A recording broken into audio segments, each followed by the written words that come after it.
প্রত্যাহারের সিদ্ধান্ত নিয়েছে মার্কিন প্রশাসন।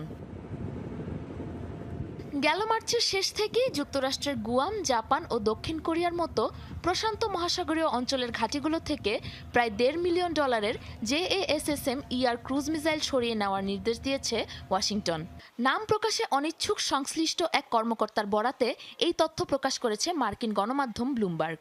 সেন্টকমের আওতাভুক্ত মধ্যপ্রাচ্যের কাতার, কুয়েত ও আরব আমিরাতের মার্কিন ঘাঁটির পাশাপাশি যুক্তরাজ্যের ফেয়ারফোর্ট ঘাঁটিতে স্থানান্তর করা হচ্ছে অন্তত 1875টি মিসাইল। এর ফলে বাকি বিশ্বের মার্কিন ঘাঁটিগুলোর জন্য অবশিষ্ট থাকবে মোট মজুদের মাত্র 425টি ক্ষেপণাস্ত্র।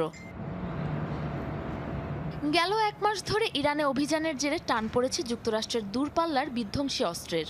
এরই মধ্যে ইরানে হামলায় ট্রাম্প প্রশাসনের খরচ হয়েছে 1000-এরও বেশি JASSM-ER মিসাইল।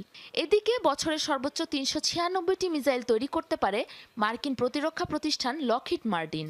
অর্থাৎ চলমান যুদ্ধের কারণে তৈরি অস্ত্র ঘাটতি পূরণে যুক্তরাষ্ট্রের লেগে যেতে পারে কয়েক বছর। ধারণা করা হচ্ছে অস্ত্রের সংকট এবং স্থল অভিযান এড়াতেই দূরপাল্লার এই মিসাইল জড়ো করছে সেন্টকম। প্রতিপক্ষের রাডার বা আকাশ প্রতিরক্ষা ব্যবস্থাকে ফাঁকি দিতে বিশেষ স্টিলথ প্রযুক্তিতে তৈরি করা হয়েছে এই মিসাইল, যা 600 মাইলেরও বেশি দূরের লক্ষ্যবস্তুকে পরাস্ত করতে সক্ষম, যার ফলে ইরানের আকাশসীমা থেকে অনেক দূরে নিরাপদ স্থান থেকে হামলা চালাতে পারবে মার্কিন সেনারা। শুধু তাই নয়, ভূগর্ভস্থ বাংকার কিংবা যে কোনো শক্তিশালী সামরিক স্থাপনা ভেদ করে বিস্ফোরণ ঘটাতে সক্ষম এই মিসাইল।